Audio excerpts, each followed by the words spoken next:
Imagine you're setting up a savings plan. You decide to put aside the same amount of money each month, say $100, for the next few years. This consistent, regular deposit is the core idea behind an annuity. Now let's refine this idea to understand what we call an ordinary annuity. Think of it like this. You're renting an apartment, and you pay your rent at the end of each month after you've lived there for that period. You enjoy the use of the apartment throughout the month, and then, at the end, you pay for that month's accommodation. This is very similar to how an ordinary annuity works. An ordinary annuity is essentially a series of equal payments made at the end of each period over a set amount of time. The periods could be months, quarters, years, or any other consistent interval. The key here is at the end.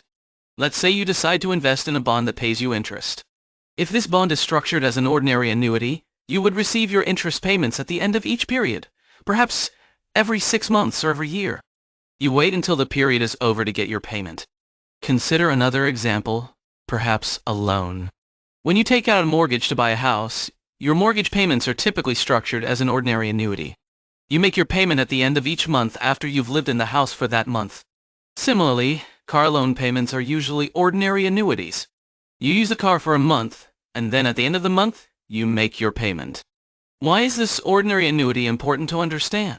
Well, it's incredibly common in everyday financial transactions. From saving for retirement to paying off debts, many financial products and agreements are based on the principles of ordinary annuities.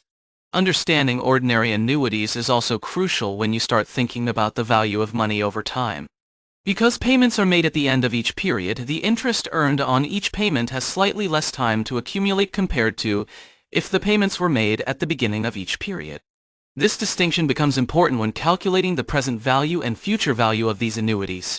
Present value in this context is like asking, how much is this series of future payments worth to me today? Imagine you are promised to receive $100 at the end of each month for the next year.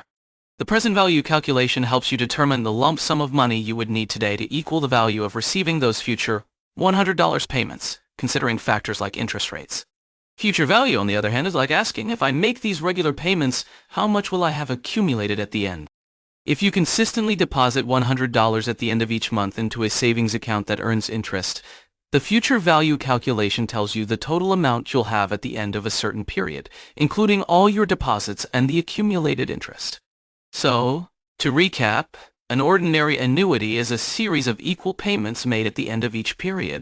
It's a fundamental concept in finance that shows up in many real-life scenarios, from loans and mortgages to some investment plans.